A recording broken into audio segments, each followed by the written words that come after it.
Hari ini seperti biasa, saya akan menjadi pembawa acara di webinar malam hari ini. Dan sebelumnya saya memperkenalkan diri dulu. Nama saya Dinda Aiswastika yang akan menjadi pembawa acara di malam hari ini. Dan bersama kita sudah ada moderator dan pematerinya nih. Yang pertama ada pematerinya, ada Kang Ihsan. Halo Kang Ihsan, selamat malam. Selamat malam. Oke, dan buat moderator ada Kang Singgi. Kang Singgi ini CMO-nya Kodepolitan. Halo Kang Singgi, selamat malam. Malam Dinda. Oke, jadi buat teman-teman mungkin udah pernah lihat posternya.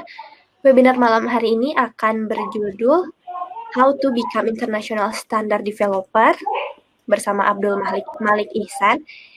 Dan kalau kalian mungkin belum tahu ini, pemateri kita ini siapa sih? Kok kayaknya saya belum pernah dengar. Kalian harus tahu dulu apa ya? Ini keistimewaannya Kang Ihsan nih. Dia itu seorang open source contributor dan juga part of Laminas Technical Steering Committee member, top 3 Code Igniter for Contributor, dan juga keahlian Test Framework Maintainer. Nah, jadi skills-nya Mas Ihsan ini udah internasional banget ya, sesuai dengan judulnya. Jadi kalian jangan lupa hari ini buat tulis catatannya mungkin, atau yang mau nge-record webinarnya boleh. Pokoknya kalian harus gali informasi atau tips-tips keren yang bakal di-share sama Mas Ihsan. Nah, tapi sebelum kita mulai ke pemateriannya, saya mau ngenalin Kodepolitan dulu nih. Barangkali dari teman-teman belum tahu apa itu Kodepolitan, kalian bisa buka website kami di www.kodepolitan.com. Di sana kalian bisa melihat kelas-kelas online yang kami punya. Di situ tuh kita udah punya banyak banget kelas online. Kalian bisa bebas pilih dari framework Laravel, C, atau belajar tentang Vue.js, React.js. Pokoknya ada banyak materi yang bisa kalian lihat di website kami. Dan di website kami juga kalian akan belajar coding dengan lebih terarah, sehingga kalian nggak perlu repot-repot lagi nyari tahu setelah step ini harus belajar materi apa, karena kita sudah punya path-nya buat kalian pilih, jadi kalian belajarnya tinggal ngikutin path yang tersedia. Dan berita baiknya adalah sekarang lagi ada diskon hingga 50% nih, kalau buat kalian mau join di Kodepolitan. Jadi kalian bisa masuk ke website Kodepolitan dan bisa lihat di bagian online course, materi-materinya, atau kalau kalian mau ikut membership bisa langsung ikutan promonya. Dan gak cuman promo buat membership, kita juga sekarang ada promo buat kelas satuan, yaitu kelas pre-order. Di kelas pre-order ini kalian bisa mendapatkan kelas membuat toko online dengan Laravel Livewire dengan Payment Gateway, yang mana di kelas ini kalian bakal membuat toko online dengan framework Laravel yang terintegrasi dengan Payment Gateway. Sehingga kalian bisa menerima pembayaran dari GoPay dan kartu kredit. Dan juga kelas ini dilengkapi dengan website interaktif dengan single page application atau SPA dan juga Magic Livewire. Dan ini ada infografiknya lagi. Khusus selama masa pre-order ini, kalian bisa mendapatkan harga khusus nih. Mau tahu harganya berapa, bisa langsung dicek di websitenya Kodepolitan. Oke teman-teman, sebelum mulai ke pemateriannya, tadi juga mau kasih tahu kalau misalnya Kodepolitan sekarang webinar yang kalian lagi tonton ini ada giveaway-nya. Caranya gampang banget. Caranya tinggal save nomor Kodepolitan di 08999 488 900. Kemudian kalau kalian sudah save nomornya, kalian bisa chat ke nomor WhatsApp tersebut dan kirimkan kesan-kesan kalian setelah mengikuti webinar malam hari ini. Atau mungkin kalau misalnya kalian sebelumnya udah pernah ikutan webinar Kodepolitan juga, kalian bisa tulis kesan-kesannya dari webinar malam ini dan webinar-webinar sebelumnya. Nanti nomor CS Kodepolitannya bakal kita tulis di chat room, jadi kalian nanti bisa cek di chat roomnya nomornya dan save, dan juga jangan lupa kirimkan kesan-kesan. Barangkali kalian adalah salah satu dari 10 orang yang beruntung yang mendapatkan kode GoPay sebesar Rp20.000 untuk setiap pemenangnya. Oke, mungkin kalau info dari saya segitu, kita bisa lanjut ke pemenangnya langsung ya. Gimana nih Kang Singgi sama Mas Isan, udah siap? Iya, loh, ya. Boleh. Oke, kalau Boleh. Saya langsung lempar tugasnya ke Kang Singgi sebagai. Iya, saya langsung tangkep kalau gitu ya. Oke. Halo Kang Isan. Halo Mas Salam Singgi. kenal. Ya, Kita berbahasa Indonesia, bahasa Sunda atau bahasa Jawa nih? Indonesia aja boleh. Oh ya udah, oke. Jadi perkenalkan, tadi udah dikenalin juga, nama saya Singgi. Mungkin sebelumnya kita belum rutin ngobrol. Tapi di sini saya mau nemenin Kang Mas Isan untuk sepanjang materi ini kita bisa tanya jawab sama interaksi dengan peserta itu yang nonton. Iya. Sebelumnya Mas Isan bisa ceritain dulu nggak sih latar belakang Mas Isan? Ya, saya mulai menggeluti dunia pemrograman itu tahun 2004 pada saat masa kuliah. Jadi saya mulai kuliah 2004 Juni. Jadi masuk kuliah kan bulan Juni sekitar Oktober gitu kan ya. Juni, Juli, Agustus, September. Jadi ya awal-awal itu aja sih. Pas awal-awal melihat pemrograman ternyata asik gitu, jadinya suka gitu. Kemudian selain suka emang ada kenekatan gitu. Jadi 3 bulan saya kuliah itu saya udah berani ngambil project inventory kalau nggak salah pada saat itu pakai DLP untuk Jawa Timur, di Jawa Timur untuk pabrik kayak gitu. Halo, ya. Berarti itu sekitar 2005-an ya, berarti 2004-2005 ya?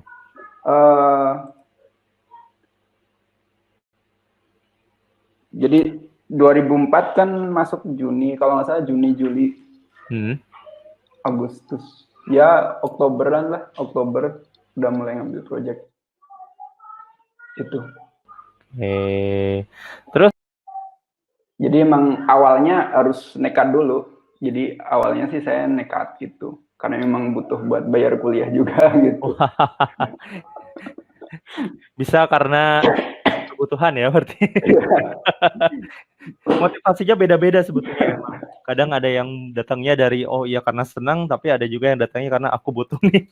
Iya. Ya sebenarnya ya suka, cuman karena ada faktor kepepet, jadi ya pada saat itu ya beli buku, beli macam-macam. Walaupun pada ujung-ujungnya nggak terlalu dapat untung, tapi dapat pengalaman yang banyak gitu. Dari situ. Iya, perlu teman-teman tahu ya, 2004-2005 itu koneksi tidak senyaman sekarang. Nggak ada nih istilah webinar kayak gini. Beli buku, jadi harus beli buku, beneran harus pakai buku. Dan harus dibaca satu-satu, nggak ada search, harus dibaca satu-satu. Dan kita kan butuhnya, kalau untuk project kan butuhnya yang langsung implementasi. Jadi sedangkan teori saya juga belum terlalu paham.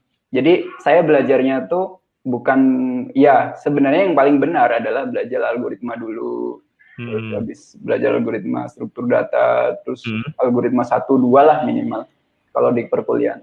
Tapi karena kebutuhannya project, jadinya ya belajar langsung praktek, langsung coba, langsung hajar aja tuh gitu. Query juga berantakan gitu. Yang penting jadi gitu. Awalnya gitu. Awalnya harus nekat dulu gitu. Nah, baru setelah itu setelah 2007-an, 2008 baru deh saya ngelamar di konsultan. Beneran bekerja di perusahaan gitu. Lamar di konsultan. Baru pada saat itu saya pertama kerja di tahun 2008 itu saya di Malaka 9. Malaka 9 di situ saya punya jadi kenapa saya bilang ini titik apa ya? Kalau saya boleh bilang ini titik awal ya. Walaupun saya sebelumnya udah mencoba nekat-nekat gitu ya. Project-project nekat. Tapi awalnya sih lebih pas di konsultan itu. Jadi saya diajar. Jadi tiap minggu itu tuh ada pelatihan. Yang latih tuh CTO-nya. Gitu. Jadi CTO-nya kalau Mas tahu Theodorik Budiman. Mas Theo ya? Theodorik Budiman. Panggilannya bos-bos. Nah, itu yang ngajarin semuanya. Wow. Jadi dosen. Jadi lebih ke apa ya? Jadi suasana konsultan IT yang ngerjain project pemerintah pada saat itu tuh suasananya suasana kuliah gitu. Jadi sering diajari caranya coding yang benar gitu. Jadi karena kita nganggapnya seperti guru dan murid, jadi ketika kita dihina dalam tanda kutip dihina, kalian itu kalau coding kayak orang tidak berpendidikan gitu. Kita ketawa aja gitu. Kita nggak tersinggung gitu. Karena memang benar. Iya. Dan suasananya suasana cair gitu, bukan suasana suasana menghina gitu. Walaupun menghina juga nggak apa-apa sih sebenarnya. Tapi bikin semangat juga sih kalau di lingkungannya emang suka belajar semuanya bareng-bareng gitu loh. Iya, terus santai, banyak guyon gitu, nonton film bareng gitu kalau ada film itu kayak gitu. Terus Mas, itu kalau kira-kira dari 2004 ke sini berarti sekitar 16 tahunan ya kita terjun di. Kalau web sih ya berarti sekitar ya 12 tahunan lah kalau untuk web. 2006 baru terjun ke web. Terus kapan mulai jadi kontributor di project open source dan itu bisa dibilang dorongannya apa nih? Kalau 2004 kan sampai project kan karena kebutuhan. Kalau itu dorongannya apa tuh? Tahun berapa? Pada tahun 2012. 2012. Oh, okay. Itu saya masih pakai Zen Framework 1 dan saya baca-baca tentang Zen Framework 2 masih development. Jadi paling enak kontribut itu tuh pada saat development, belum pada saat framework belum stabil. Jadi kalau udah stabil itu susah karena nyari bug juga susah, benerin bug juga harus bener-bener terintegrasi dengan komponen-komponen lain. Jadi nggak asal patch. Kalau cuman patch jalan nggak ada masalah. Cuman ketika di patch kemudian ternyata bikin masalah di komponen lain, ya buat apa gitu. Dan untuk bisa jadi satu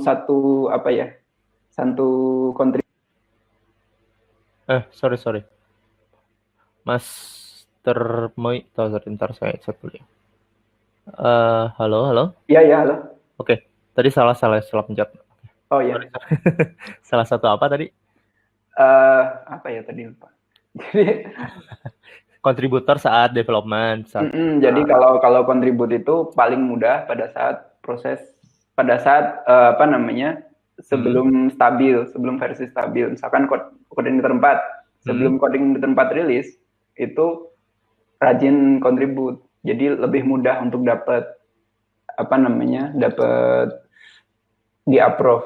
Nah, nanti kalau sudah rilis ya lanjut kontribusi patch gitu. Cuman biasanya kalau teman-teman pengen lebih cepat di approve pada saat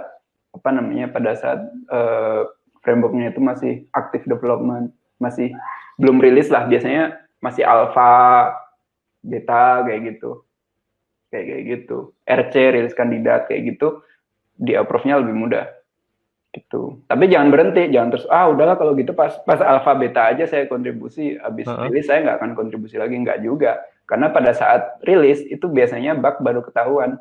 Soalnya biasanya kan kalau ada rilis kandidat PHP 8 misalkan. Silahkan tes, nggak ada yang ngetes. Giliran rilis 00, 800 atau 700 pada komplain, ini kok nggak jalan. Gitu. Kayak gitu. Nah pada saat itu kan banyak biasanya 8 misalkan 100 atau 200 itu dengan 201 itu cepet banget, bisa seminggu, bisa 2 minggu rilis baru, karena biasanya patch karena langsung rilis biasanya kan banyak yang komplain, banyak yang wah ini error, ini nggak jalan. Nah itu biasanya langsung cepet komplain kayak gitu. Biasanya gitu di framework manapun ya, mau di Symfony, mau di Zen Framework, mau di Laravel, biasanya gitu. Kalau lagi rilis kayak gitu pasti masih banyak bugnya. Kalau yang kosong biasanya kan mayor. Biasanya kalau yang agak stabil itu udah masuk patch, masuk patch. Misalkan 701, 702, 703 udah lumayan stabil. Gitu.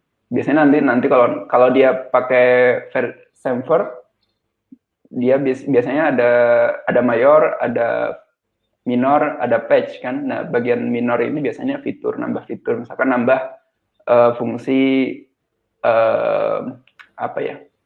nambah fungsi X misalkan. Tapi biasanya sih nggak merubah signature coding ya. Biasanya parameternya nggak berubah, biasanya kayak gitu. Wah, oke. Ini kayaknya udah mulai nih ya. Aku tadi ngajuin vote nih mau jadi contributor open source, padahal baru jelasin sedikit loh. Tapi langsung banyak yang minat jadi contributor open source di vote-nya. Oh ya, mantap ya. Kang Ihsan, ada slide atau materi yang bisa kita mulai atau mau kita ngobrol aja enaknya? Saya upload ya online di. Saya bisa ngirim chat di mana? Oh, ini bisa langsung share kok dari Kang Ihsan dari situ. Oh iya. Oke. Saya share screen. Biar lebih mudah ini kontrolnya. Kalau mau share slide-nya bisa di chat room di bawah. Jadi teman-teman yang nonton bisa sambil lihat juga kalau misalnya dia penasaran. Oke, saya share itunya, slide-nya. Oke, nah teman-teman di chat di kolom chat ada link-nya. Jadi teman-teman kalau ingin melihat nanti ataupun sekarang langsung bisa. Oh iya, itu dimulai dari halaman 1 ya. Itu kan ada crash 3, sorry. Crash 1 aja.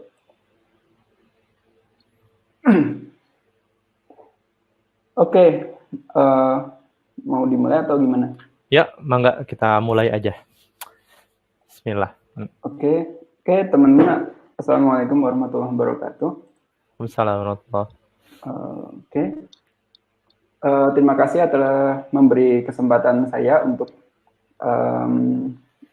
berbagi pengalaman tentang bagaimana kita bisa memperluas ruang lingkup mungkin lebih ke pekerjaan, bisa juga wawasan, bisa juga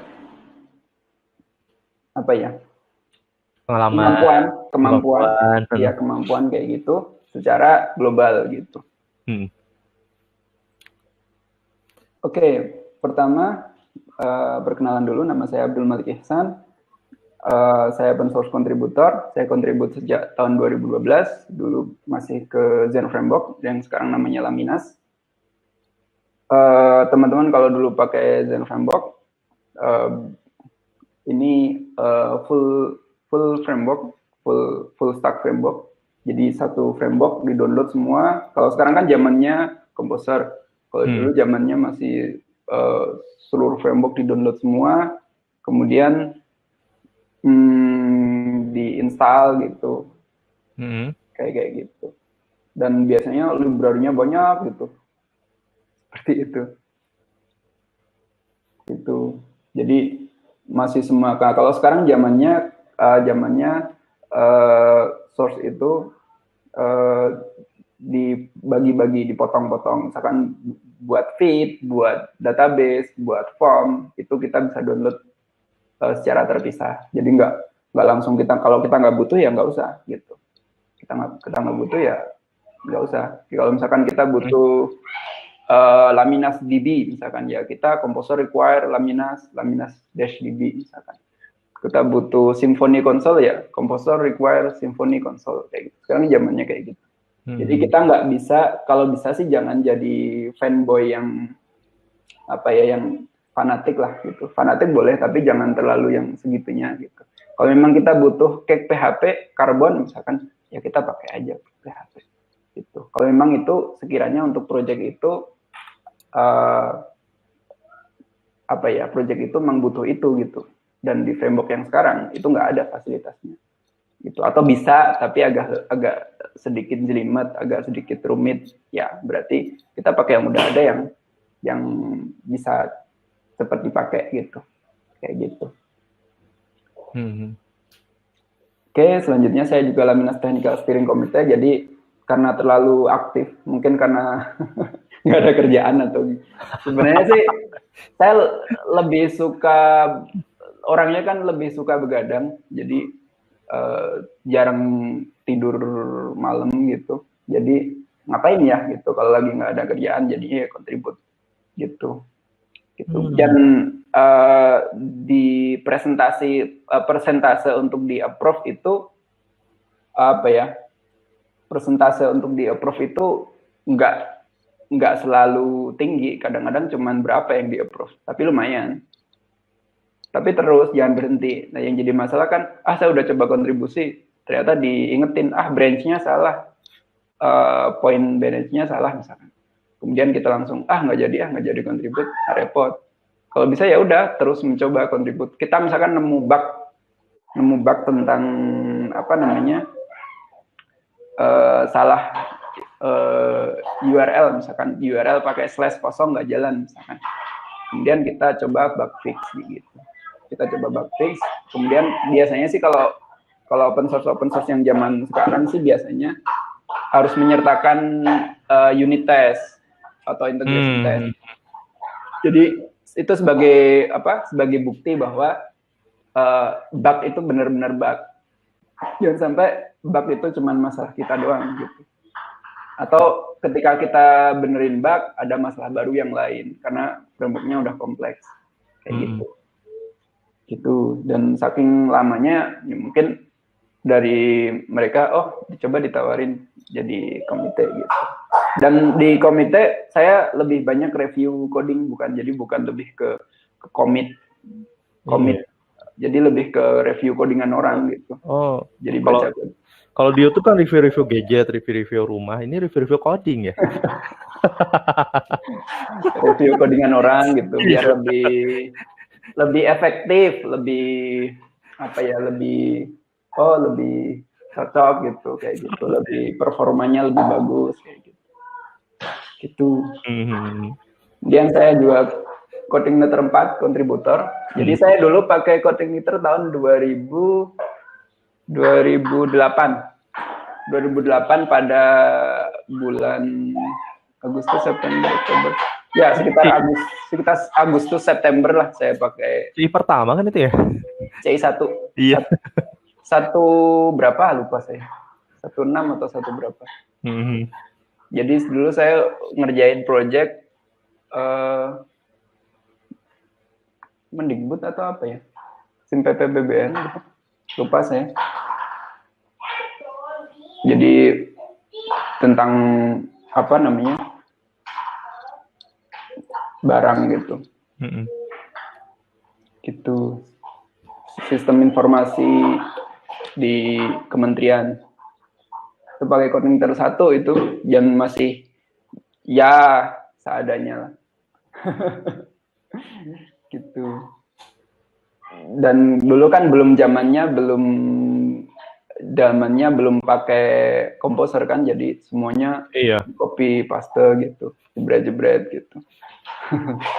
Tapi dulu Mas Dali udah lumayan, dulu pakai version control, pakai Bazaar dulu.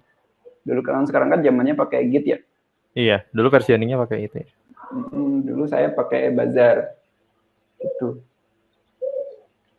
Kemudian saya juga Kahlan Test Framework Maintainer. Jadi kalau teman-teman tahu PHP Unit, nah kalau PHP Unit kan kebanyakan biasa dipakai di PHP aplikasi. Kahlan juga sama. Kelebihan Kahlan ini teman-teman bisa cari Kahlan Bukan kahlan wasahlan ya, ini kahlan ya. Bukan. Kahlan. Oke. kahlan.github.io/doc/index.html. Projectnya mah di GitHub /kahlan. Ini untuk unit test juga atau kahlan tuh? Bisa untuk unit test, bisa untuk integration test. Kelebihannya dia hampir bisa ngetes apapun. Wow. Contoh apapun, kenapa saya bilang apapun? Misalkan teman-teman punya coding exit atau die. Nah, itu bisa dites, bisa di monkey patch namanya, bisa di monkey patch. Jadi kalau di framework di PHP unit kita nggak bisa, kecuali harus kita bikin mock kayak gitu. Dan mock kan berarti nggak menyentuh coding yang sebenarnya kan, lebih ke simulasi. Kalau di sini bisa hard patch itu bisa on the fly gitu, kayak gitu. Seperti itu. Ya, kalau mau nyoba, coba aja. Baca dokumentasinya. Dibaca-baca, dicoba. Saya juga bikin ini, kalau mau nyoba contohnya, bisa di /littlelab/learnkahlan. Ini boleh saya share di sini. Oke, itu kalau mau belajar, silahkan. Itu ada contoh-contoh codingan, contoh cara ngetesnya seperti apa, kayak gitu. Seperti itu. Oke. Saya bisa dicari di Twitter @samsonasik.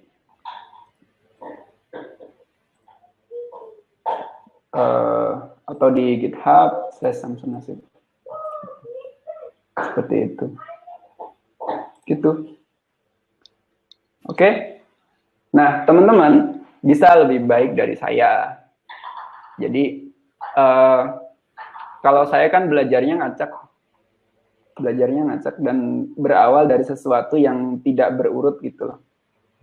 Jadi belajar dari nekat, ngerjain project, kemudian pada akhirnya belajarnya balik lagi ke awal, walaupun nggak awal banget gitu. Kalau awal banget ya saya belajar dari bahasa C. Tapi teman-teman bisa lebih baik dari saya. Dan pada saat saya tuh belajar bahasa Inggris itu tahunnya tuh sekitar tahun 2012-an gitu. Mulai 2012-an, mulai 2012 atau 2013 mulai mencoba nulis di blog pakai bahasa Inggris gitu. Jadi awalnya memang istri saya bilang, coba mas nulis pakai bahasa Inggris gitu. Ada juga yang komen di blog, coba pakai bahasa Inggris gitu. Kan lebih lebih banyak orang yang bisa mendapat manfaat gitu. Kalau saya sih nulis blog lebih ke catatan pribadi sih, mas. Jadi kalau toh misalkan kok bagi orang lain gitu doang gitu. Walaupun saya risetnya panjang banget itu untuk dapat gitu doang. Iya. Untuk dapat gitu doangnya itu saya begadang sampai berminggu-minggu, bahkan berbulan-bulan. Pemateri sebelumnya juga yang sama saya gitu, si Kang Eko, dia juga bilang sebetulnya blog sama video yang saya buat itu sebetulnya dokumentasi yang pernah saya pelajarin, kadang saya lupa katanya. Emang kayak gitu sebetulnya ya fungsi utamanya. Gitu. Ya kalau ada orang lain bilang gitu doang ya nggak apa-apa. Ya bagi dia gitu doang, bagi saya nggak gitu doang. Bener. Kalau misalnya gini, intinya sih gini, kalau nggak bermanfaat buat orang lain nggak apa-apa, minimal bermanfaat buat diri sendiri. Orang kan punya pilihan untuk tutorialnya nggak asik, close aja, atau mau dibaca, mau dicoba dipraktekin, ya nggak apa-apa, itu pilihan masing-masing, nggak ada masalah gitu. Dan setelah nulis blog biasanya kan suka ada feedback, suka ada komen, oh ini salah codingannya salah, atau mungkin kurang optimal, atau sebaiknya ini nggak perlu deh. Nah, kayak gitu. Nah, dari situ kita dapat ilmu dengan kita berbagi, kita bukannya ilmu berkurang tapi malah tambah ya. Nambah kayak gitu. Yang pertama caranya adalah belajar bahasa Inggris. Ini beneran. Tips pertama, bahasa dulu ya. Belajar bahasa Inggris. Jadi syaratnya emang itu. Kalau untuk zaman sekarang, untuk bisa dalam tanda kutip go internasional, untuk lebih bisa menjangkau banyak orang, kita lebih bisa ini, ya pertama belajar bahasa Inggris. Sebaiknya memang yang bagus dari awal belajar bahasa Inggris tuh runtut dari grammar segala macam. Gitu. Pertama ya dari fundamental. Ini sangat berat karena kita harus belajar present tense, present continuous tense, tenses tense kayak gitu, hal-hal kayak gitu. Ya nggak harus semuanya, nggak harus paham juga, nggak harus bener-bener juga sih. Cuman sebaiknya sih harus sering belajar, harus tahu lah itu. Soalnya kadang-kadang tambahin kalau nggak jadiin verb 3, ntar malah orang nggak paham gitu. Kadang harus dikasih verb. Soalnya kalau nggak dikasih verb, kadang orang paham kayak gitu. Kapan kejadiannya? Tadi atau kemarin itu? Verb itu baru banget ya. Atau selalu gitu. Iya. Kayak gitu. Jadi apa ya? Ini sangat berat sih. Saya juga ngerasain berat banget. Karena kalau saya kan bukan yang ngerti banget bahasa Inggris, tapi kalau ada sesuatu yang mungkin perlu dibaca lagi teorinya, balik lagi ke teori, baca lagi. Kalau saya sih praktek, tapi kalau memang sekiranya ini gimana ya, baru baca teori lagi gitu. Jadi nggak, kalau teori prakteknya di akhir, biasanya sih agak lama prosesnya. Ya kalau bisa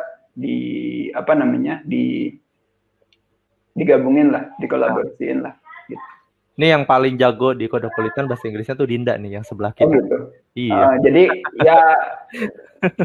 ya kalau ada kesalahan nulis bahasa Inggris ya mohon maaf. Seperti ngerti kan sebenarnya. Jadi kalau ada kesalahan saya nulis bahasa Inggris, saya mohon maaf. Tapi intinya sih nggak harus bener grammarnya, nggak harus bener, tapi setuju. Minimal bisa dipahami lah. Jangan sampai kita past tense sama present tense nggak paham gitu. Gitu. Seperti itu. Oke. Bahasa Inggris. Selanjutnya apa nih? Atau juga ini juga belajar bahasa Inggris, yaitu praktis. Praktis tuh ngajak orang ngobrol. Nah ini kemarin saya punya masalah di Composer, saya coba saya coba upload di GitHub, kemudian saya daftarin di packages, ternyata pas nyoba installnya masih 0. Terus si Jordi itu yang bikin Composer, saya nanya ke Jordi pakai bahasa Inggris, ini pasti kalau dicek grammarnya pasti ngaco. Tapi intinya ternyata orang lain walaupun grammarnya nggak ngaco, asal kita itu lebih terstruktur, understandable, itu bisa aja, masih bisa dipahami gitu. Dia jawab, kemudian all is fine, I don't know why it failed, but if you don't even share your project name, I can look any further. Terus saya share projectnya, kemudian dia lama belum ada jawaban, kemudian saya nyoba lagi, saya bikin tag, saya bikin rilis 001, ternyata pakai 001 ternyata countingnya jalan. Kemudian kok pakai DevMaster nggak jalan. Nah, kayak gitu. Ini sebetulnya berarti pakai bahasa anak Jaksel nggak bisa ya? Iya. Campur gitu ya, nggak bisa ya? Iya, jangan campur-campur juga sih. Kalau grammar agak aneh dikit sih masih oke lah, asal masih understandable gitu loh.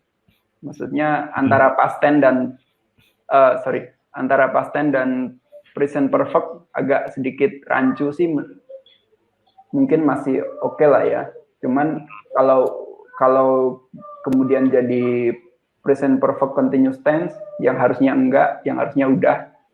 Kalau present perfect continuous tense kan saya ngerjain, kemudian saya masih ngerjain sampai detik ini juga gitu. Nah itu bisa rancu tuh kalau sampai salah kayak gitu. Jadi kalau past tense sama ini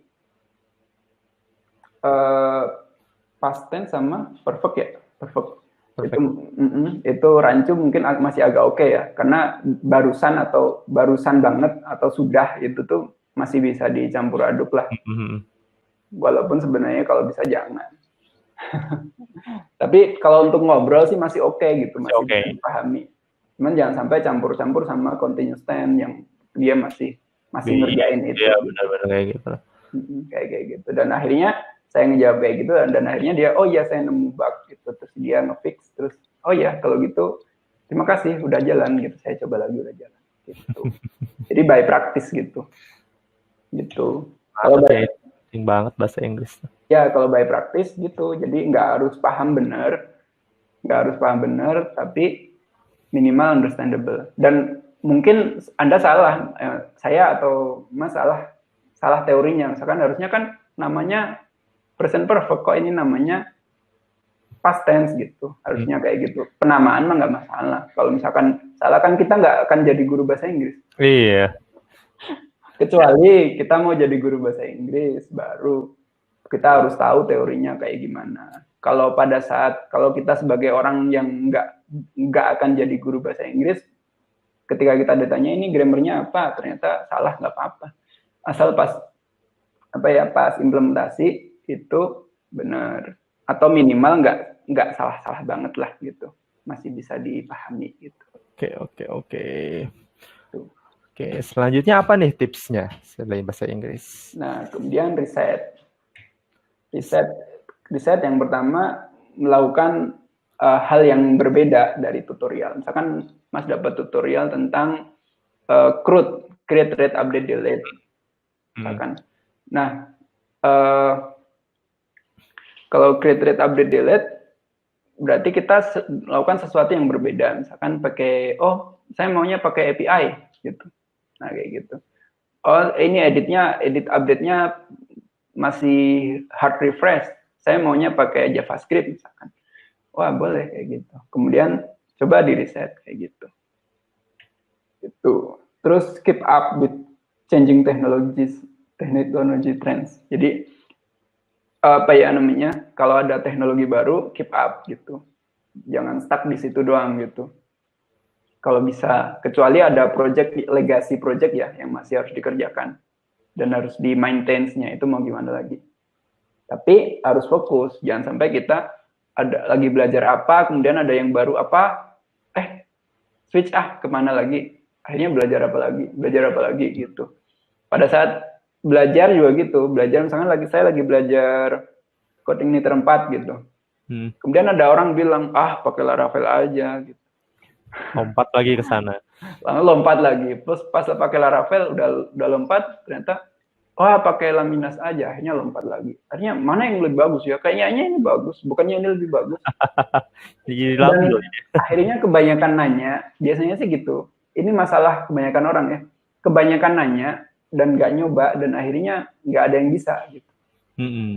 Mending bisa satu, kemudian setelah itu bukan selesai ya, kemudian setelah itu agak tahu atau paham fundamentalnya, nah baru itu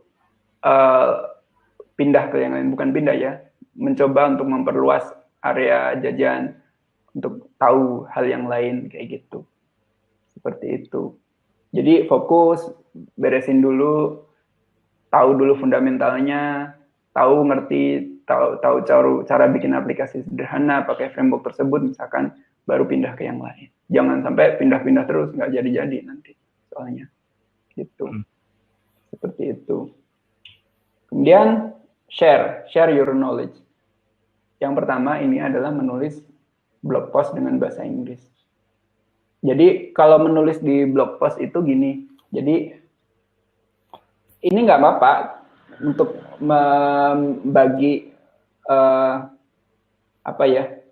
simple things itu sesuatu yang simple, sesuatu yang sederhana yang kita temukan, dan itu klik itu apa ya? Wah, ini dipublish nih, asik nih gitu. Dan itu unik gitu. Unik tuh misalnya udah ada orang lain yang melakukan itu belum gitu. Misalkan contoh, kemarin saya nulis tentang cara mengintegrasikan React.js di Mezio application. Jadi React.js kan biasanya dipakainya di Node.js ya. Tapi ini di aplikasi PHP. Kemudian untuk templatingnya itu nggak pakai JSX, ini pakai template PHP biasa. Jadi kalau misalkan saya echo $name itu akan jalan, tetap akan jalan, gitu. Karena templatenya PHP. Itu. Jadi nggak pakai JSX.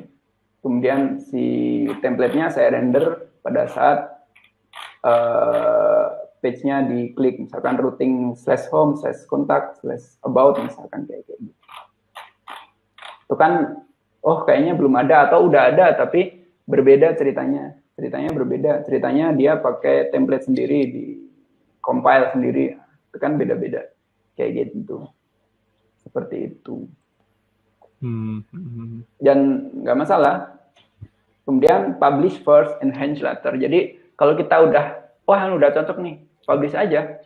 Toh biasanya sih orang nggak komplain, biasanya orang nggak sampai komplain kok kayak gini gitu. Enggak. Kalau misalkan ternyata ada yang salah, biasanya ada orang ingetin. Mungkin bukan salah ya, mungkin perlu peningkatan, diingetin. Oh iya, kita benerin kayak gitu. Nanti kita benerin lagi. Gitu. Enaknya blog post gitu, jadi kita bisa edit tiap saat. Kalau video kan harus upload ulang ya, berarti ya. Iya.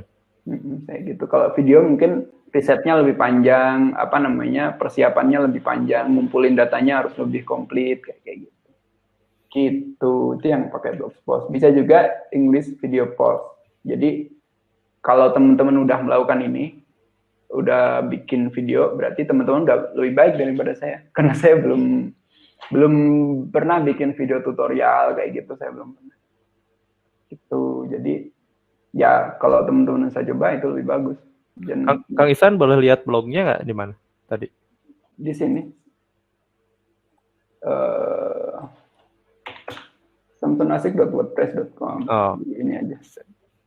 Sekarang kan pada ngetrennya tuh di Medium. Iya. Kalau saya lihat di Medium udah ada versi bayar ya. Iya, dia bayar, beberapa artikel harus bayar. Jadi menjengkelkan itu. Bener banget. Iya, maksudnya kalau berbayar nggak usah muncul di pencarian Google gitu. Jadi cuma tahu judulnya, mau baca nggak bisa. Nggak bisa. Your free access for paid ini ada. Gitu, jadi nggak asik banget itu. Gitu. Ya, jadi kalau teman-teman bisa bikin video, diupload di YouTube itu bagus banget. Apalagi teman-teman bisa pada akhirnya monetize gitu, wah bagus banget itu. Ya kalau saya orangnya kan sekenanya, nggak sabaran, jadi mungkin kalau untuk bikin video sampai detik ini nggak sampai ke sana, belum bikin gitu. Kecuali ya nanti ada mau orang bekerja sama bikin video atau gimana mungkin.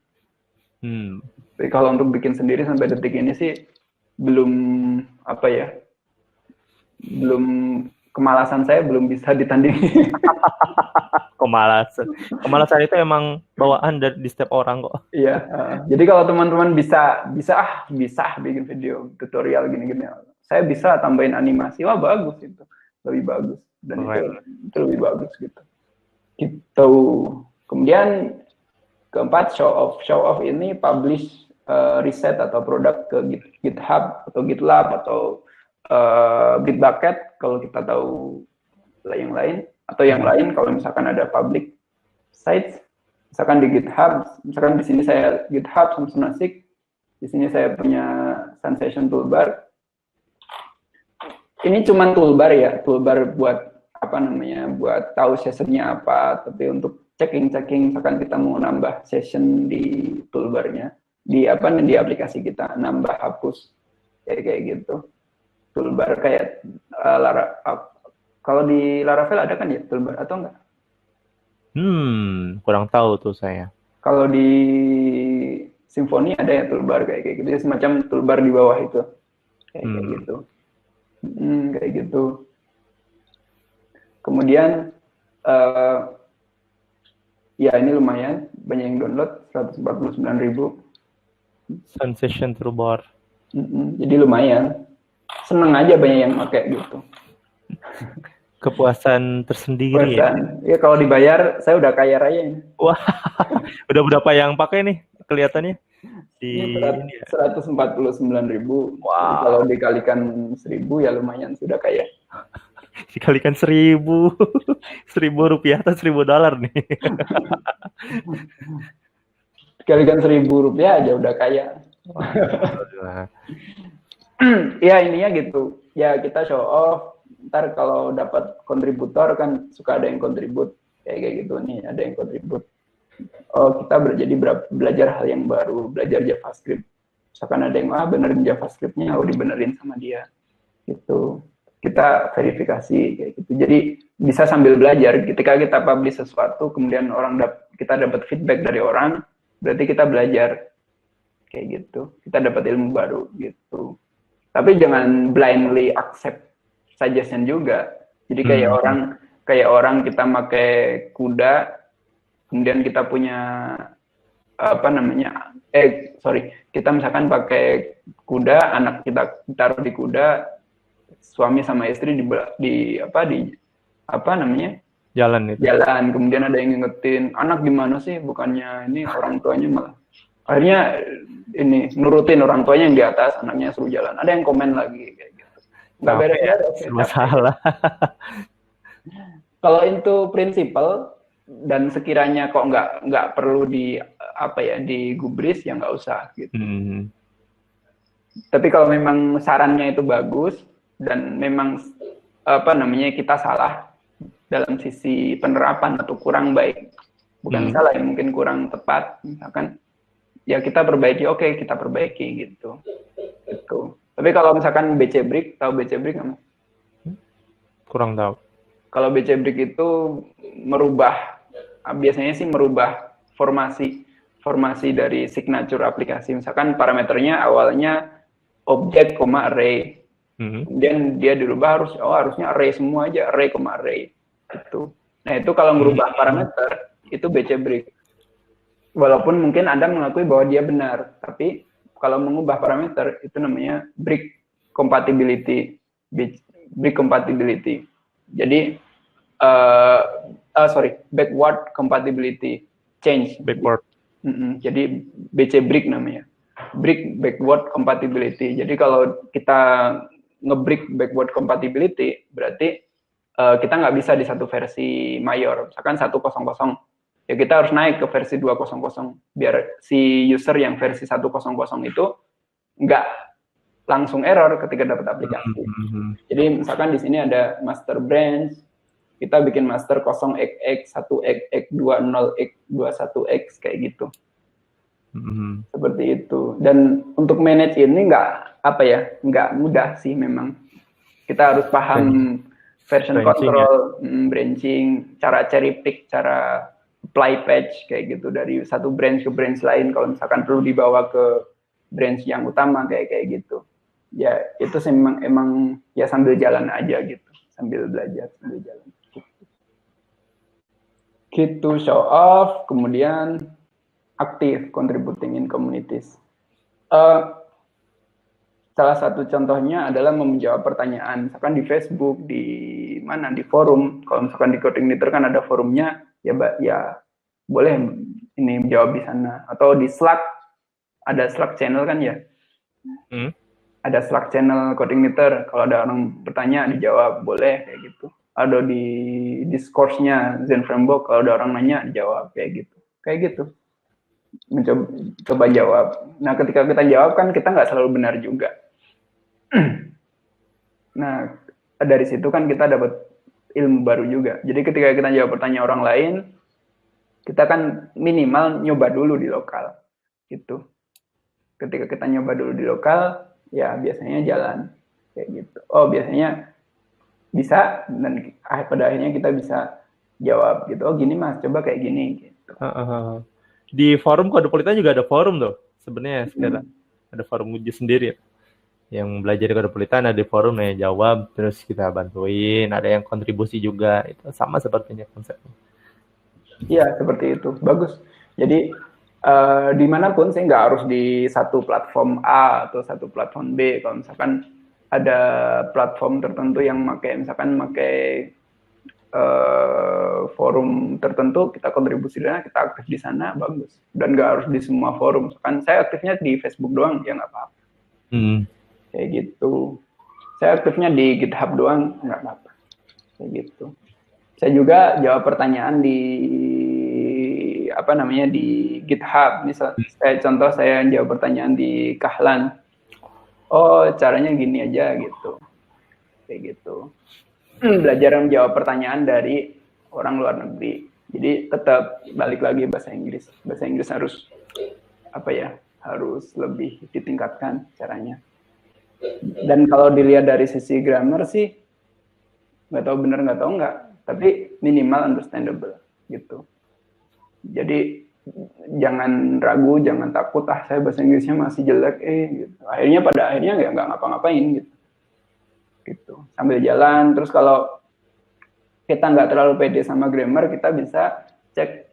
Sekarang banyak kan ya aplikasi online kayak buat grammar gratis gitu, kayak Grammarly gitu. Ada.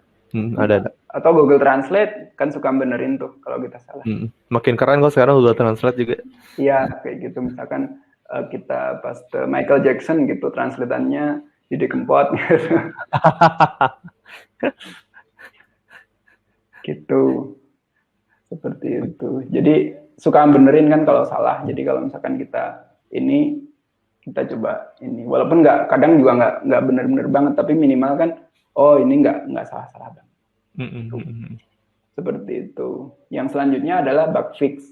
Bug fix to open source software. Ini salah satu contoh saya ngebenerin bug fix regex decimal rules yang dia membolehkan nilai numeric string .25 misalkan sebagai number yang valid. Kemudian saya update regex-nya, regex untuk decimal rules, kemudian dia approve. Nah udah, berarti kita udah bug fix gitu. Bisa juga nambah fitur. Nambah fitur tuh kalau untuk nambah fitur ini tergantung si maintainer si framework itu ya. Kalau dia bilang ini si fitur ini bakal masuknya di patch release atau mau di minor release atau apa, itu terserah si maintainer kali ya. Jadi ini kalau saya lihat lebih ke fitur. Kalau misalkan nambah full auto join support ke PostgreSQL misalkan, dan di approve, ini masuknya fitur. Tapi kalau ternyata si maintainer ini masuknya ke patch, ya nggak apa-apa gitu. Ini mah cuman penggolongan dan kita nggak perlu iya harusnya di sini, enggak. Asalkan di aplikasi yang sekarang masih jalan, kita nggak perlu ribet-ribet gitu. Dan kalau kontribusi nggak harus di approve, Mas. Misalkan kita yakin ini kita tuh paling benar gitu. Tapi nggak di approve, ya nggak apa-apa, kita pakai fork. Living with the fork gitu. Jadi dia tuh konsepnya tuh masih ada di repo-nya atau gimana? Maksudnya kalau di approve tuh dia masuk ke branch utama atau ada tetap berbeda itu? Kalau fork kan misalkan saya ini ada repo, kemudian saya fork. Saya fork bisa ke fork ke saya. Jadi buat personal gitu ya nanti. Jadi kita nanti pakai yang si ini gitu. Kita nggak ngerubah lisensi, kita nggak ngerubah apa-apa, kita cuman butuh sesuatu yang kita butuhkan. Nanti kita rubah-rubah, nanti kita pakai yang versi fork-nya. Terus kalau library gimana? Library dan kita pakai Composer bisa. Tinggal nanti kalau di PHP kita daftarin repository-nya, misalkan saya punya require of some library, misalkan di sini. Kebaca nggak di sini? 100 misalkan. 100. Mana nih? Nggak kelihatan kayaknya. Oh iya, kelihatan 1.0 ya. Iya, misalkan di sini. 100 misalkan. Oke. Kemudian ternyata si library yang 100 ini sama si maintainer nggak di-approve perubahan yang kita ajukan. Kalau kita mau contribute kan kita fork, kita ajukan merge request atau pull request.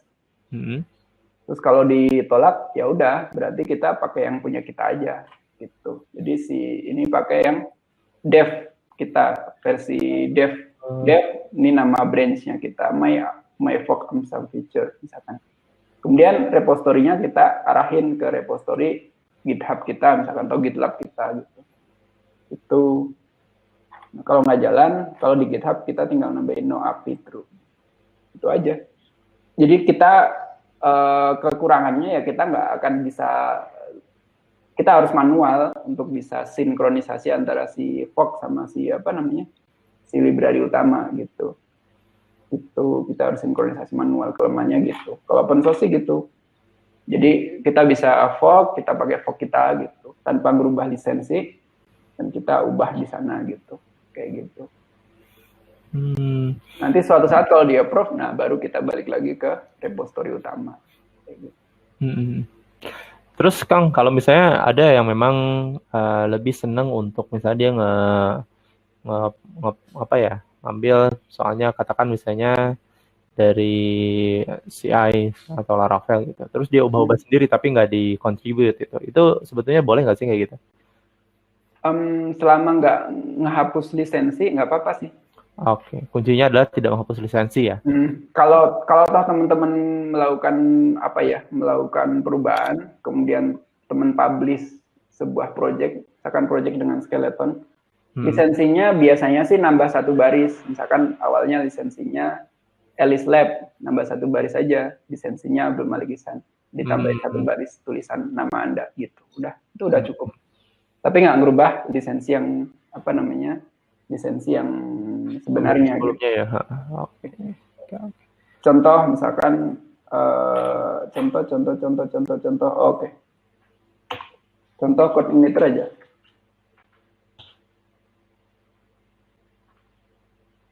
Code igniter di sini ada license.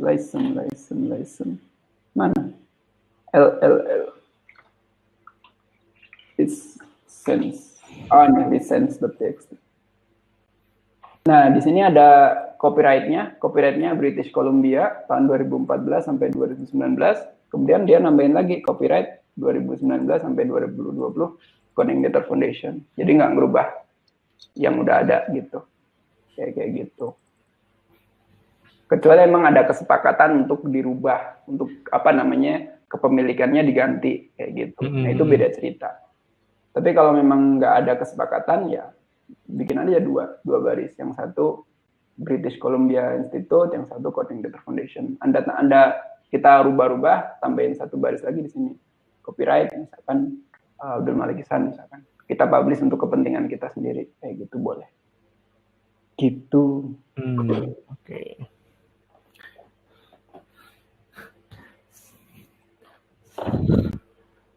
Apalagi nih tipsnya tadi kan sudah disebutin soal ini kan masih kategori di show off ya. Ya selanjutnya be nice. Be nice itu apa ya? Jadi ketika Antun. Ini bisa ini bisa diklik be nice-nya. Jadi jadilah orang baik ketika kita minta bantuan atau minta sesuatu yang butuh bantuan kepada open source kontributor. Etika mungkin ya, tetap menjaga etika gitu ya. Gitu, nggak usah ngamuk-ngamuk juga gitu. Ngamuk-ngamuk.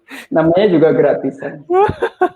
Jadi kalau kita pakai produk gratisan, kita nggak perlu berlagak sebagai bos gitu.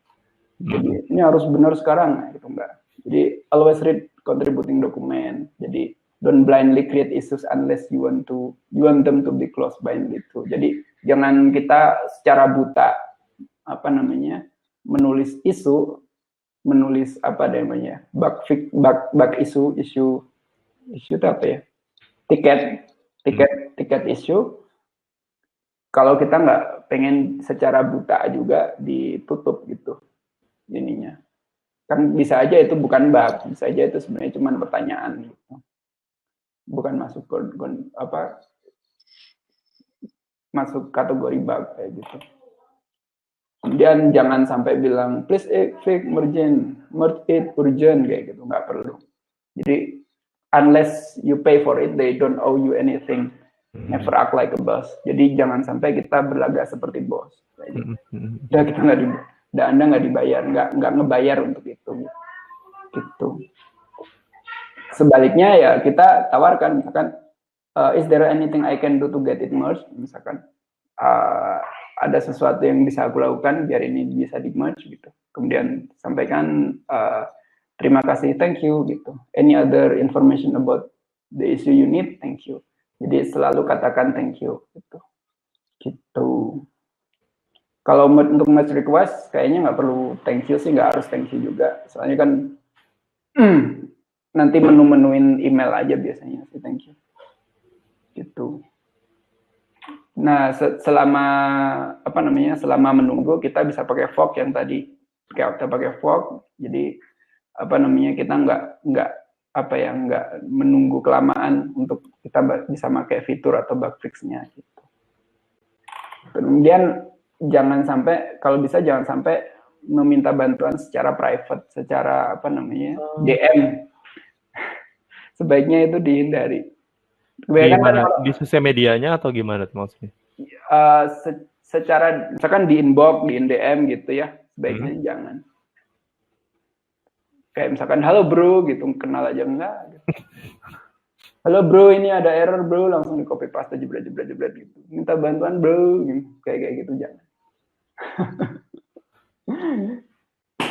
Jadi secara etika sih kurang bagus ya. Kalau bisa nanya secara publik itu bagus. Dan kalau toh dia nggak bisa jawab, mungkin sibuk, mungkin apa. Jangan marah-marah. Ya, terus ada orang lain yang mungkin bisa bantu jawab gitu. Kayak gitu. Enaknya asking public sih gitu, kayak gitu.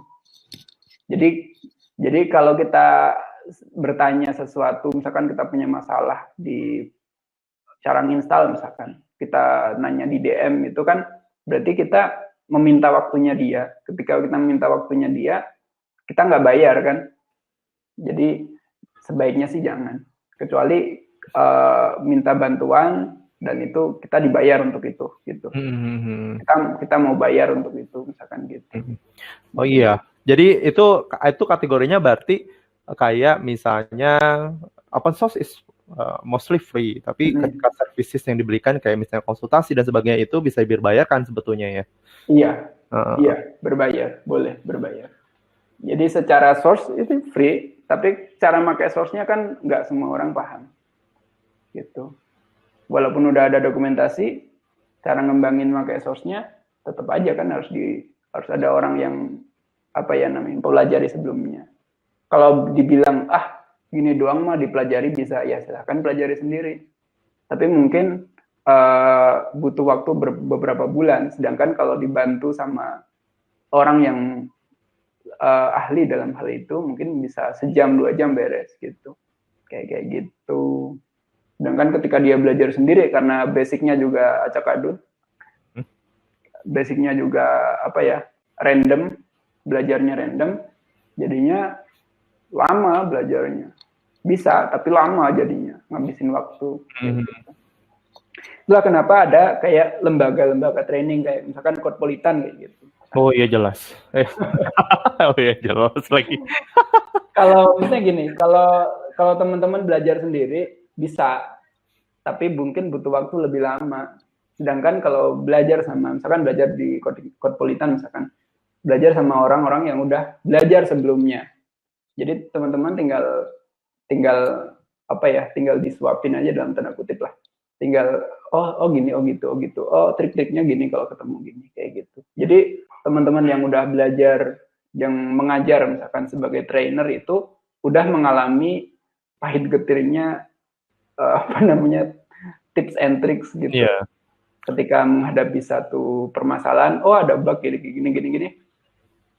Nah, biasanya udah sangat sering ketemu pahit getir kayak gitu. Jadi ketika ada temen nanya, mas kalau kayak gini error gimana ya? Dia udah langsung tahu gitu. Nggak harus nyari-nyari di Google. Betul aja. Kayak gitu. Jadi waktu-waktu yang seharusnya orang itu bisa habiskan untuk mencari tahu, tapi karena misalnya ada mentor atau pembimbing atau materi yang bisa dipelajari dan ngasih petunjuk, itu bisa mempersingkat kesulitan yang terjadi sebetulnya. Iya. Pada akhirnya ya tergantung pilihan mau belajar sendiri atau mau diajarin gitu. Yeah, thank you Mas Ihsan loh. Kemudian terakhir aktif tuh misalkan saya nemu bug nih, ini errornya apa gitu. Terus kita aktif ngasih ini loh cara mereproduce bugnya. Jadi misalkan kalau ada bug, cara mereproduce bugnya seperti apa. Kita install, kita copy atau gimana. Kayak gitu. Seperti itu. Kemudian build discipline habits. Jadi membuat Kebiasaan baik. Kebiasaan yang disiplin. Kebiasaan disiplin. Yang pertama follow coding standard. Kalau kita pakai Laravel, ya kita pakai Laravel coding standard. Kita pakai CodeIgniter, ya kita pakai CodeIgniter coding standard. Nggak harus semuanya di follow, tapi secara coding kalau bisa kita ikutin. Contoh, saya membuat package namanya Error Hero Module. Di sini saya pakai Laminas coding standard karena saya pakai Laminas. Ada beberapa hal yang saya nggak pengen masukkan coding standard, misalkan naming convention abstract class, misalkan saya nggak pengen follow. Saya pengen nggak usah lah ya, nggak usah diikuti naming. Unused private element, misalkan private element saya nggak mau pakai coding standarnya. Terus valid variable names, misalkan saya nggak mau pakai. Tapi jangan semuanya di-exclude juga. Jadi punya standar sendiri jadinya dia. Yang penting-penting aja. Yang sekiranya kita memang itu dibutuhkan di aplikasi. Jadi misalkan kalau kita running coding standard, ini otomatis ke-fix nanti. Misalkan contoh ya. Oh iya, sharing harus ini ya. Harus stop sharing dulu ya kalau gitu. Iya benar, harus satu screen berarti kalau gitu. Nggak usah lah kalau gitu. Oke. Jadi kita bisa running coding standar, misalkan Composer CSFix misalkan. Di sini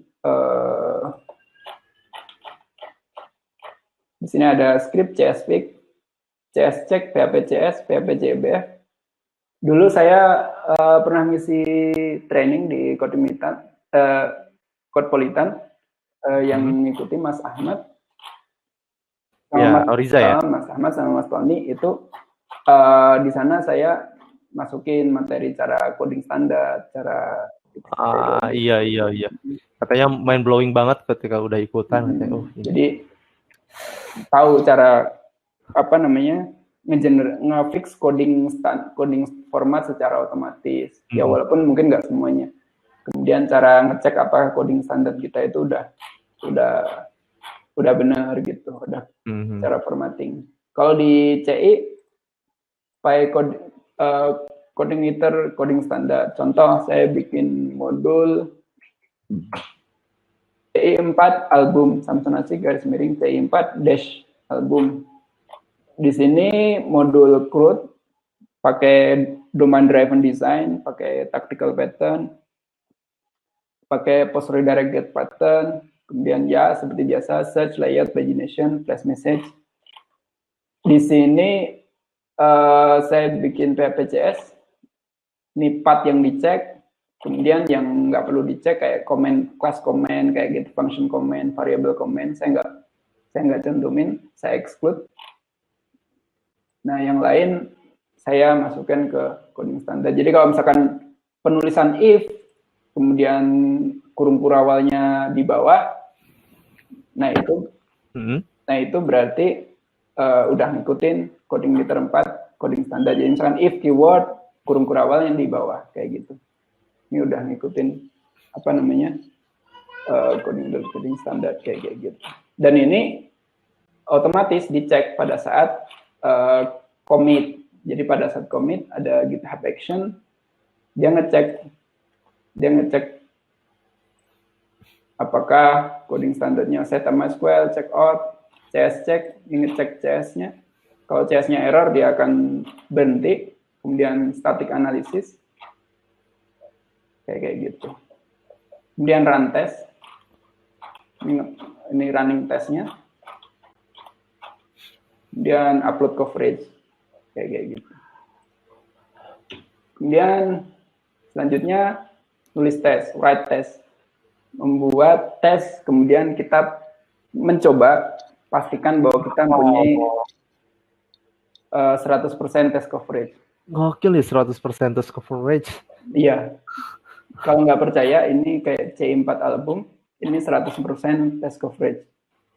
Bisa dilihat di sini, code 100%. Jadi semuanya harus dites. Cara ngetesnya ya mulai dari unit test, kemudian functional test, integration test, data submission test, kayak gitu. Jadi kalau ada bug baru, kita fix, kita running test, masih jalan nggak, kayak gitu.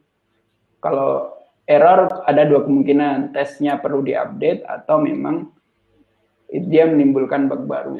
Jadi sebesar apapun perubahan atau sekecil apapun perubahan tetap harus dilakukan tes ini semuanya sampai 100% gitu ya? Iya, tetap harus 100%. Kayak gitu.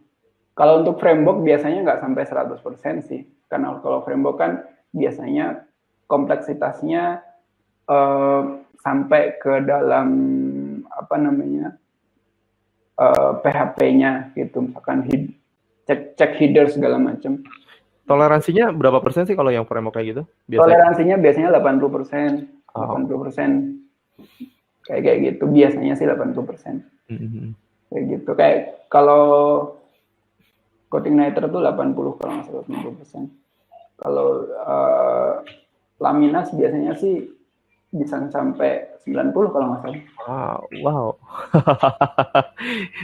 upaya sangat keras sekali ya, 90. Ini 95%.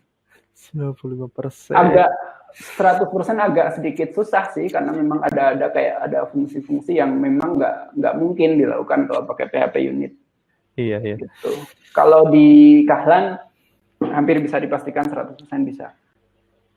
Tapi kalau untuk PHP unit memang agak sedikit tricky di fungsi-fungsi tertentu. Atau memang kalau di framework kan kadang-kadang ada dependensi, misalkan PHP versi nggak cocok, dia nggak dites. Atau beda versi, misalkan gini, ada satu library dia mempunyai dua dependensi, Symfony Console 4 dan Symfony Console 5. Dia bisa dipakai di dua tempat, yang satu type strict, yang satu nggak strict type. Nah, kayak gitu nggak mungkin kita bisa, karena kita punya dua dependensi untuk ngeceknya, nah kita nggak mungkin bisa 100%. Kayak gitu. Nggak mungkin. Jadi, ya minimal 90% lah, atau 80% lah, kayak gitu kalau untuk framework. Tapi kalau untuk aplikasi yang kita pakai sendiri, yang kita pakai nih, kalau bisa 100%, karena kita biasanya kan nggak sampai segitunya berurusan dengan ketergantungan versi. Kalau di framework kan biasanya bisa dukung PHP 71, 72 misalkan. Atau 73, 74, sampai kadang 71, 72, 73, 74, support semua tuh framework, satu versi itu. Nah kayak gitu nggak mungkin bisa 100% ngetesnya. Gitu. Cuman kalau kita bikin aplikasi dan kita punya ruang lingkup yang jelas, apalagi teman-teman pakai Docker atau pakai Vagrant kayak gitu kan, versinya biasanya sama semua tuh developer. Ya enak ya. Nah itu hampir harusnya bisa 100%.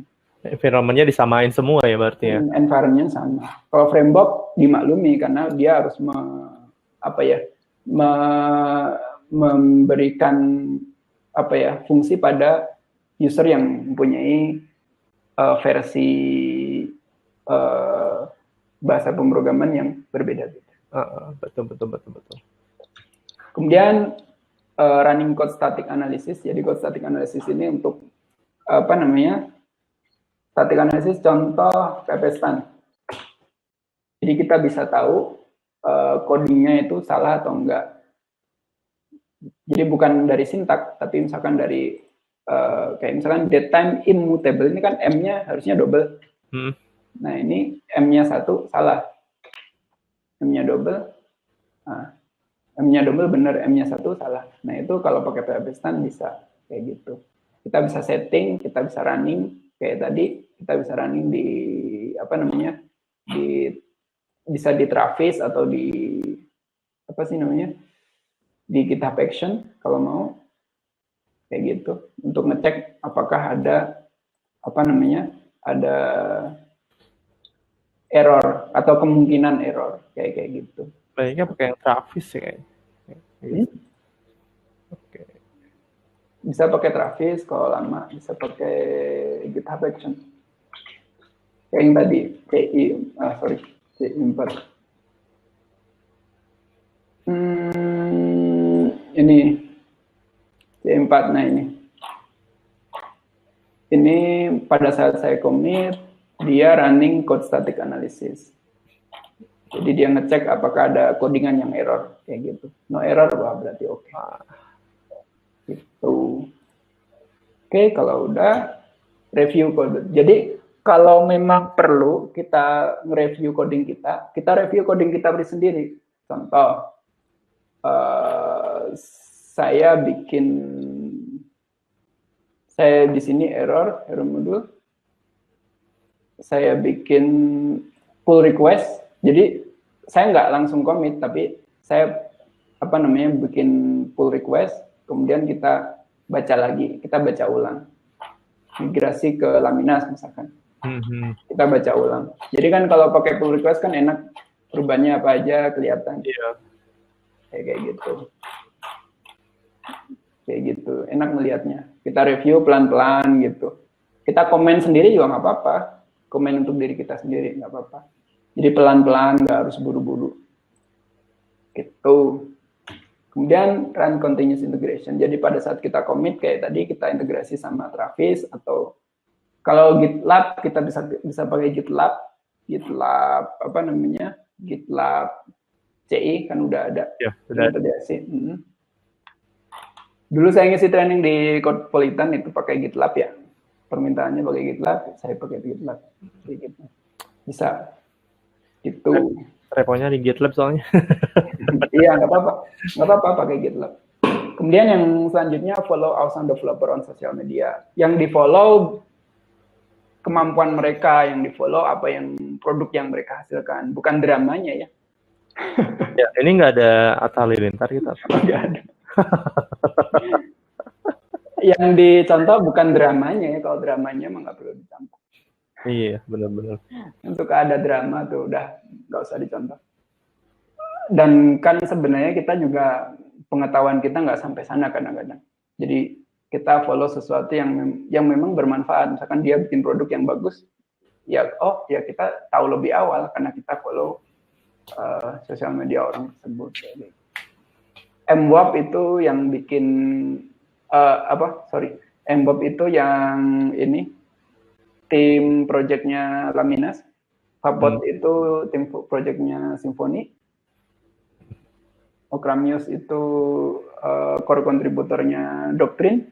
Nikita PV itu core kontributor PHP. Jadi umurnya tuh kalau nggak salah baru 19 tahun. Oh. Kalau nggak 19, 20 deh. Nyonyuk ini. Hah? Yang mana yang nyonyuk? Yang Nikita PPV. Oh, Nikita PPV. Ini cowok ya. Bukan Nikita Willy ya ini, Nikita PPV. Iya, ini cowok ya, jadi jangan GR dulu. Wah, cewek gitu. Udah langsung semangat aja. Ada Yuxi ini tuh yang ini ya, Vue.js. Wiyakets ini yang Wiyakets ini Ember.js. Jeresik ini yang bikin jQuery.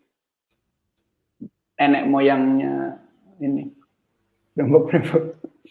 Framework sekarang. Iya. Node.js, JS-an lah. Jadi kalau teman-teman, saya masih pakai jQuery ya nggak apa-apa. Kalau kebutuhannya cuman buat cuman buat satu halaman, fetch, Ajax kayak gitu, jQuery udah cukup. Bahkan pakai native biasa juga udah cukup. Tapi kalau cuman buat slider pakai jQuery juga udah cukup sih sebenarnya. Ini kalau untuk keep up with teknologi mungkin pakai framework JavaScript boleh. Kayak gitu. Dan lain sebagainya. Dan terakhir itu self marketing. Jadi misalkan teman-teman bisa publish resume online gitu. Kalau saya di samsonasik.github.io, di situ saya publish resume online. Kemudian juga bikin page misalkan hire me kayak gitu. Seperti itu. Udah sih, itu aja dari saya. Oh, self marketing itu branding juga ya, berarti penting juga ya. Iya. Kenalin kita sebagai apa itu di online tuh. Wah, mantap nih, padat banget materinya.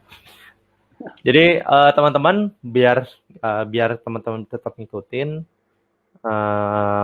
Jadi tadi itu tips-tips yang memang yang bisa disarankan oleh Mas Ihsan buat teman-teman laluin gitu untuk menjadi contributors di project open source atau memang ingin meningkatkan skill-nya, apalagi soal bukan hanya code-nya, ini code-nya di eksekusinya, tapi ini lebih ke gimana cara kita diakui secara worldwide gitu loh, terutama di project-project open source gitu. Dan tahapnya ada 8 tahap tadi yang dibilang. Bahasa Inggris dulu, kemudian bisa melakukan research gitu, kemudian jangan pelit ilmu, artinya tetap bisa terus sharing dengan blog atau dengan apapun, dengan video. Terus jangan lupa jelasin teman-teman udah bisa ngebuat apa, itu dilihatin juga itu. Terus tetap jaga etikanya, baik itu untuk jawab atau bertanya. Lalu tetapkan juga disiplin-disiplin dalam praktiknya code-nya gitu kan. Mulai dari testing, terus standard code, terus code static analytics, pagi gitu, sampai continuous integrations. Dan jangan lupa kalau teman-teman suka nonton YouTube atau Instagram, jangan cuma nonton OP cantik atau kampus cantik kayak gitu. Follow juga memang profil-profil yang bisa menginspirasi buat teman-teman skillnya lebih baik lagi gitu. Jadi kadang bisa bertanya juga atau misalnya mengikuti apa yang sebetulnya nih orang-orang kayak gini tuh ngelakuin apa sih gitu. Dan jangan lupa self marketing ya terakhir. Itu sih yang paling utama. Nah, kita udah 1 jam 21 menit. Mungkin dari... Kelamaan ya? Saya kelamaan ya? Wah, enggak. Ini harusnya sampai subuh sih. Saya kalau kelamaan tinggal dipotong aja sih, Mas. Saya mah ngobrol bisa kelamaan gitu. Kita lanjut ke pertanyaan kali ya, Dinda. Mungkin bisa ditolong untuk mulai dibahas pertanyaan-pertanyaan yang ada. Jadi ada beberapa pertanyaan yang masuk ke slide O. Dan itu bisa kita lihat sama-sama. Dan tadi juga ada teman-teman yang nanya soal itu 100% coverage itu maksudnya apa? Artinya ketika melakukan perubahan dan itu sebuah improvement, tapi tidak memberikan dampak buruk untuk yang lain, tetap berfungsi dengan benar gitu semuanya. Betul tidak, Mas? Mas lagi, Kang Ihsan. Mas. Jadi ketika kita bikin aplikasi, sebaiknya kita implementasikan test driven development. Biasanya kan orang nulis kan coding dulu, baru jalan dulu ya. Saya juga gitu sih. Tapi yang penting nulis tes itu harus selalu diiringi pada saat, maksudnya setelah coding. Kalau misalkan nggak bisa testing dulu baru coding, ya coding dulu baru tes. Jadi nulis tes kita bisa pakai unit test, misalkan PHP unit atau Kahlan, atau kalau mau acceptance test, ada tools misalkan Codeception, misalkan kayak gitu. Driver bisa pakai web driver kayak gitu buat testing kayak gitu. Tapi kalau bisa sih diawali dari unit test. Unit test jadiin 100% coverage. Jadi kalau ada perintilan-perintilan yang error, bahkan salah variabel, salah penamaan, typo, kayak gitu bisa kedeteksi di unit test, kayak gitu. Dan kelebihan unit test itu ini, Mas, self-documented. Self-documented. Kalau integration test kan kita running dari, biasanya integration test atau functional test itu runningnya biasanya dari controller kan ya. Jadi kita controller running /page A, misalkan /about, misalkan kita lihat kita lihat ada nama, ada alamat, kayak gitu. Tapi kalau unit test kita bisa tahu dia manggil model apa, kita bisa tahu dia manggil fungsi apa, parameter yang dibutuhkan apa. Jadi ketika kita misalkan ya, kita di perusahaan kemudian kita resign, kita nggak perlu nerangin lagi ke programmer baru. Kita nggak perlu nerangin lagi ke programmer baru karena udah ada unit test. Kayak gitu. Contoh data-data yang diperlukan untuk dipassing ke sebuah function itu udah ada. Gitu. Gitu. Biar nggak kerja 2 kali ya, gitu. Ngebantuin yang baru lanjutin. Dan kita nggak perlu terlalu banyak nulis dokumentasi gitu. Misalkan saya resign ntar dulu kan biasanya kalau perusahaan ditahan dulu. Ntar dulu. Knowledge transfer dulu dong. Knowledge transfer dulu dong. Dan itu panjang itu ceritanya. Tapi saya butuhnya besok saya pindah. Nggak bisa. Nggak jadi-jadi loh pindah. Nggak jadi pindah. Tapi kalau kita nulis unit test, ini ada unit test, dokumentasi ada semua di sini. Contoh parameter, contoh penggunaan, fungsi-fungsi di setiap function, setiap prosedur, setiap metode. Kalau kelas ada metode, kalau kelas namanya metode ya. Kalau prosedural ada function, ada prosedur. Kayak gitu. Jadi ntar dulu gitu. Tapi kalau kita udah bikin unit test, enak. Kita nggak perlu nerangin lagi. Kita tinggal sodorin aja ini unit testnya, baca aja sendiri.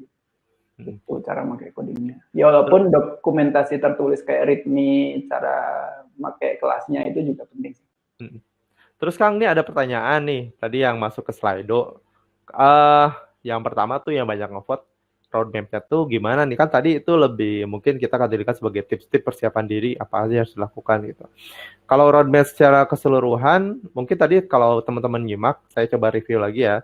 Jadi Kang Ihsan ini ya aktif aja ketika misalnya pas CI atau Zen yang masih dalam proses development ikut untuk kontribut di sana gitu. Nah, secara konsisten terus ikut akhirnya diangkat menjadi komite ya. Masih Kang Ihsan ya gitu ya. Tetap kontribut, tetap tingkatin kemampuan diri. Nah, mungkin teman-teman butuh bantuannya adalah step by step-nya apa lagi sih Kang selain itu gitu. Ya udah. Jadi ini ceritanya kalau sekarang kan open source kan pakai version control Git. Berarti belajar Git gitu. Cara cloning, cara fork, cara bikin branch. Biasanya kan kalau biasanya ada contributing.md bisa kayak gitu. Ada file-file yang yang bisa dipakai buat dokumen cara kontribusi. Misalkan di Corinter ada contributing.md, ada cara kontribusinya seperti apa sih? Misalkan fork dulu, kemudian bikin branch, kemudian bikin pull request, diarahin ke ke branch mana, ke branch develop misalkan, atau ke branch apa gitu. Kayak gitu. Seperti itu. Jadi belajar, kalau open source biasanya sih belajar Git sih, paling belajar Git gitu. Belajar kayak gitu. Kemudian ya nemu bug dulu sih kalau bisa. Nemu bug nggak harus nggak harus codingan ya, bisa juga dokumentasinya salah titik koma atau salah kurung kurawal. Biasanya di dokumentasi kan sering kayak gitu. Nah, kontribut dari hal-hal yang sepele kayak gitu dulu. Bug fix, typo fix. Kan bahkan dulu awal-awal suka benerin yang namanya salah tulis kayak integer, jadi harusnya integer tapi integer, nah kayak gitu. Typo ya. Typo kayak gitu. Berawal dari hal yang sepele lah dalam. Bisa jadi dosen skripsi nih, typo dicek. Tapi itulah upaya utama ya, dibanding tidak harus yang besar-besar, tapi teman-teman bisa dimulai dari hal-hal yang sederhana namun bisa menyempurnakan si project itu gitu. Dan mulai masuk ke open source project gitu, mulai forking, mulai PR dan cek gitu semuanya. Sesederhana itu sebetulnya kan, karena yang penting tuh melawan malasnya gitu, nggak mah. Dan iya. Kalau belajar itu kan ada 2 metode dari fundamental, dari teori kayak gitu. Kalau dari fundamental ya berarti Mas kuliah dulu kayak gitu. Saya nggak pernah kuliah, ya berarti effortnya harus lebih besar dari orang yang kuliahan gitu. Karena beda. Saya sih tetap merekomendasikan kalau bisa kuliah. tetap kalau bisa kuliah S1 lah minimal atau D3 gitu. Kalau untuk informasi. Kalau bisa sih iya, kalau bisa kuliah. Tapi wah saya nggak kuliah nih. Ya udah berarti effortnya harus lebih tinggi dari itu. Lebih banyak praktek, lebih banyak minum kopi, banyak begadang. Gitu. Dan mungkin lebih membantu dengan seperti yang Kang Ihsan bilang tadi, bahwa lebih baik juga ada mentor atau teman untuk belajar. Gitu. Iya, seperti itu boleh. Kayak gitu. Oke, kita lanjut ke pertanyaan berikutnya. Selamat malam, selamat Mas Bapak. Oh iya, Mas Bapak. Maunya apa nih, Mas atau Bapak? Boleh jika saya mengajukan pertanyaan? Oh, enggak. Apakah ya, boleh aja ya. Nah, ini lebih ke mencari jati diri ini. Saya udah 25 tahun. Tapi terlambat nggak sih kalau belajar pemrograman, apalagi di pemrograman web? Enggak sih. Enggak sih. Saya dulu punya teman kuliah, umurnya beliau udah 40-an, tapi masih semangat gitu, masih semangat belajar gitu. Jadi sebenarnya sih kadang kita cari pembenaran gitu loh. Ya udah tua. Cari pembenaran, nggak bisa, udah tua gitu. Nggak cocok kayak gitu. Saya juga termasuk yang sering kayak gitu. Tapi memang kita juga perlu tahu mengukur kemampuan kita. Misalkan contoh di hal lain, misalkan contoh kita tahu bahwa kita itu kalau menulis, kalau ngegambar itu nggak terlalu bisa. Tapi kita memaksakan diri untuk menjadi pelukis. Itu susah banget itu. Yep. Jadi kalau kita dari dasar ya, misalkan kita dari dasar kita lebih sukanya menulis cerita novel gitu daripada menulis coding. Ya jangan coba untuk coding gitu. Begitu juga kalau kita orang yang biasa nulis pemrograman, kemudian kita mencoba untuk menulis sesuatu yang tidak ada hubungannya dengan itu. Kan maka harusnya jadinya akan kurang sempurna. Kalau toh bisa kurang sempurna gitu. Kalau di Jawa tuh ada apa namanya? Kalau ada ayam tuh, ada ayam Bangkok, ada ayam Jawa biasa gitu. Kalau ayam Bangkok itu dia nggak latihan dia udah jago gitu. Tapi kalau ayam Jawa biasa dia harus latihan sungguh-sungguh. Baru bisa diadu ya? Baru bisa diadu gitu. Jadi nggak apa-apa, cuman ya effortnya kalau misalkan nggak kuliah, effortnya harus tinggi, ngukur kemampuan juga gitu. Kayaknya nggak mungkin sampai ke sana, ya jangan. Walaupun kalau kayak gitu nggak mestinya gini, nggak setiap hal harus gitu juga gitu. Tapi kalau misalkan bisa kok, bisa, ya udah lanjut. Nah, terus ini ada pertanyaan berikutnya lagi. Oh, ini lagi proyekan nih, katanya pengen dapat proyekan supaya levelnya internasional gimana? Proyekan? Iya, benar nggak sih? Coba baca lagi. Mana, Pak Abdul? Cara mencari klien. Bagaimana ya Pak? Dan bagaimana? Aduh, gimana nih pertanyaannya? Coba SPOK beli. Atau mungkin caranya bagaimana supaya bisa berkarir di internasional? Oh, jadi pertama, kalau misalnya mau nyari proyekan atau mau proyekan atau dapat misalnya bisa ngerjain proyek lah, tapi levelnya pengen internasional, gimana? Terus tapi pengen berkarir di internasional, gimana juga itu? Ya, jadi ikutan jadi gimana nih, saya juga jadi bingung bacanya ntar ya. Intinya gimana membuat diri kita layak untuk mendapatkan itu semua? Ya, sebenarnya sih, jadi gini, kalau kita melakukan sesuatu tuh kalau bisa jangan tujuannya dulu, tapi prosesnya dulu. Ikuti prosesnya dulu. Soalnya kalau kita tujuannya dapat klien internasional, gitu. Itu tujuannya dulu yang ditulis, tapi prosesnya kita nggak pernah mau tahu. Nah, itu repot. Jadi kalau mau mah itu dikesampingkan dulu. Kita tingkatkan kemampuan diri dulu, baru kita boleh nih branding, self branding. Oh, saya guru PHP misalkan. Saya trainer PHP, saya trainer Laravel, saya trainer coordinator. Baru branding setelah kita memang udah punya kemampuan itu gitu. Branding boleh kayak misalkan self marketing kayak gitu. Nanti biasanya sih ada yang hubungin. Kebanyakan pekerjaan saya juga, saya nggak ngelamar, tapi saya dihubungin. Jadi saya nggak ngelamar di perusahaan, gitu.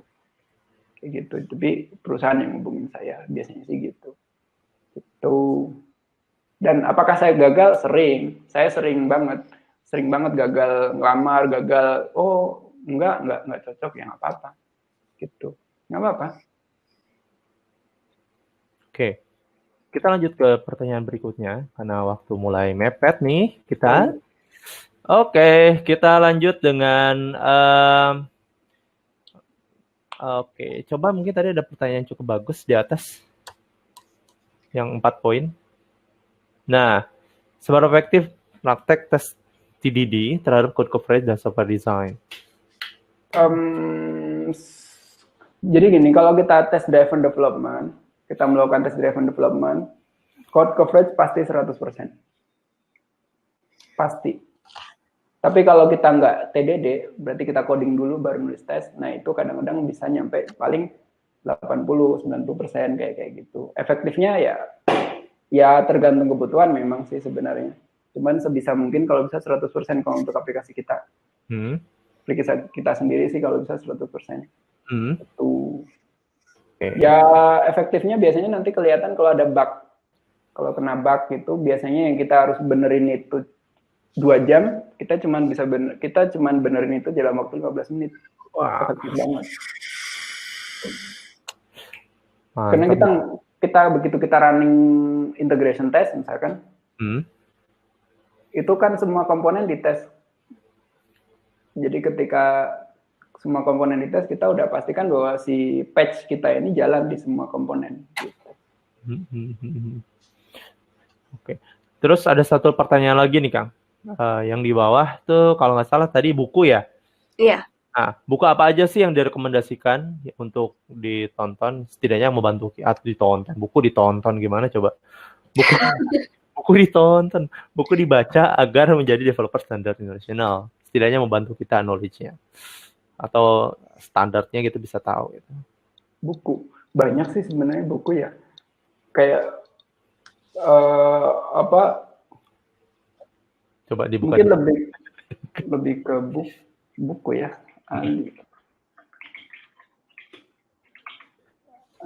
Share screen aja Kang, mungkin Dinda ini pertanyaan terakhir untuk sesi sekarang.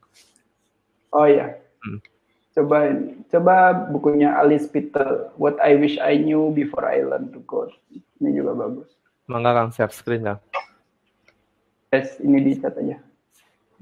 Oke, oh itu ya, gede. What I Wish I Knew Before I Learned to Code. Wow. Jadi dia, saya bisa share sih, tapi paling share screen doang sih. Janganlah, ntar bajakan dong. Nggak enak sih.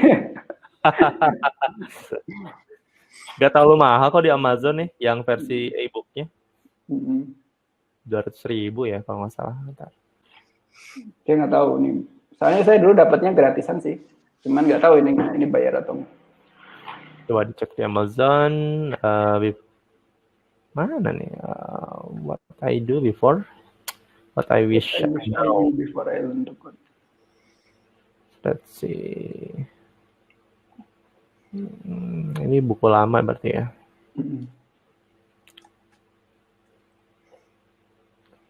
Oh, 2019. Itu cetakan baru atau gimana tuh 2019 atau baru? E-book sih. Saya dapatnya e-book. Kan biasanya ada perbaikan konten atau gimana? Oke, ini salah satu buku yang bisa teman-teman baca dan thank you banget udah nyimak dari awal sampai akhir. Oh iya, Dinda ada yang diumumin?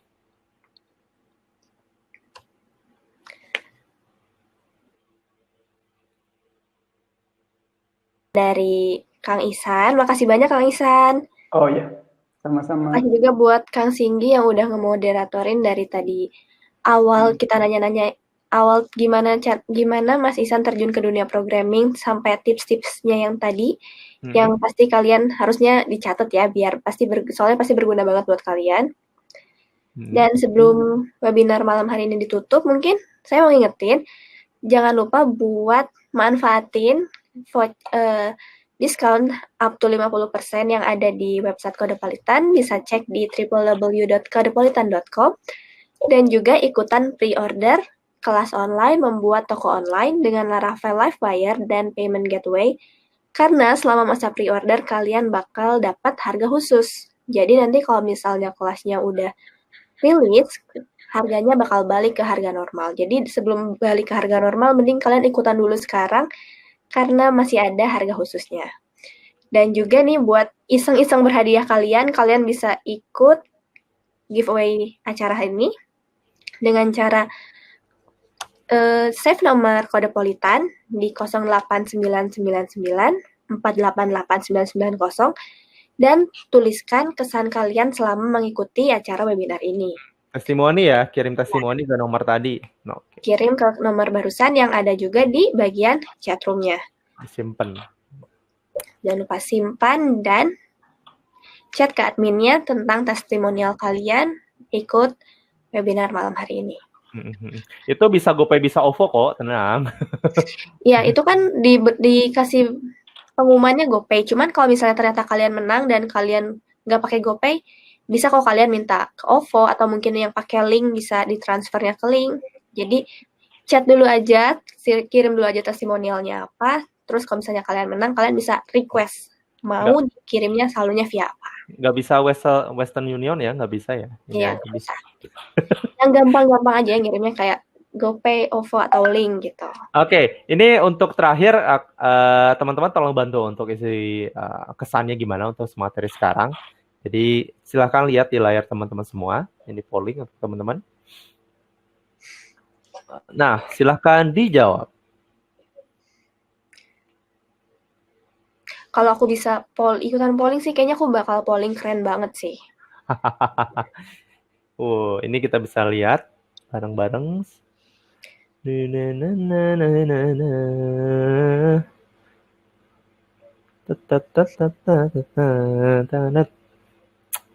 Oh ya, teman-teman mungkin yang tadi nontonnya nggak sempat dari awal mungkin, atau mungkin tadi sempat kepotong dulu, jangan khawatir karena nanti kita bakal infoin lagi tentang replay webinar malam ini di YouTube kita, atau dengan cara kalian chat ke nomor WhatsApp yang tadi udah dikasih tahu juga kalian bakal dapat infonya dari situ. Dan juga buat dapat info webinar yang akan datang. Jadi jangan lupa di-save ya. Sip, sudah ada berapa responden ini? Kita coba lihat ya. Ya masih bertambah ternyata. Kalau teman-teman mau lihat, bisa lihat detailnya. Oke, coba kita close ya. Ini udah lumayan. Kita close aja deh, and pull. Oh, masih nambah ternyata. Sebentar. Kita tunggu. Oke, di pull ya. Jadi bisa lihat hasilnya nanti. Share result.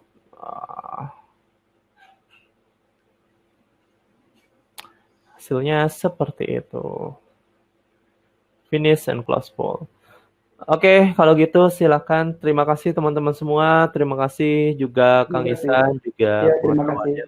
Karena ini kita sebetulnya Kodepolitan tahun ini juga sepertinya sedang ingin ngebantu buat teman-teman Kodepolitan, apalagi developer Indonesia, supaya lebih sering atau mulai menyadari pentingnya untuk kontribusi project open source. Karena apa? Karena banyaknya kita belajar framework dan sebagainya itu semuanya open source. Jadi tidak ada salahnya untuk memulai dari sekarang untuk lebih rutin atau mencoba untuk untuk kontribusi secara open source gitu. Dan nanti di awal Juli Kodepolitan juga rilis kelas dasar gratis untuk teman-teman yang cara menggunakan Git fundamental. Jadi itu kelas gratis yang kita buka buat teman-teman, bagi teman-teman yang masih kebingungan atau belum terbiasa soal Git. Jadi kan tadi di skill yang dijelasin sama Mas Ihsan juga salah satunya adalah kita paham untuk soal Git dan untuk pull request, PR dan sebagainya gitu. Oke, dari Kang Ihsan ada lagi yang mau disampaikan? Ya paling tetap semangat aja. Banyakin minum kopi, banyakin begadang. Banyakin bergadang, banyakin minum kopi. Oke. Ini berarti aliran malam nih, benar. Aliran malam nih. Aliran kegelapan nih. Ya, betul. Dalam hening ya, emang lebih seru. Oke, silakan Dinda di ini aja. Oke, teman-teman, sekian buat webinar malam hari ini. Jangan lupa buat follow terus semua sosial media Kodepolitan, ada Instagram, Facebook, dan juga YouTube-nya. Semuanya dengan username yang sama, @Kodepolitan, buat dapetin semua info terbaru dan info kelas, info webinar, dan semua info yang ada di Kodepolitan, atau mungkin juga buat nambah-nambah pengetahuan kamu tentang dunia programming. Dan teman-teman jangan lupa kalau misalnya mau mulai belajar coding, bisa belajar di Kodepolitan, karena belajar di Kodepolitan from zero to hero. Dan contekan buat teman-teman, nanti Mas Ihsan juga kayaknya mau buka kelas di Kodepolitan. Silakan Dinda. Jadi barangkali pantengin terus aja, barangkali nanti Mas Ihsan jadi tiba-tiba ada kelas baru launching, autornya Mas Ihsan gitu. Jadi mending ikutin Kodepolitan dari sekarang. Oke, kalau begitu saya mau ucapin terima kasih buat pemateri dan moderator kita hari ini. Juga terima kasih yang udah ikutin. Jangan lupa buat ikutan webinar selanjutnya. Selamat malam. Assalamualaikum warahmatullahi wabarakatuh. Sampai ketemu lagi. Bye. Ya.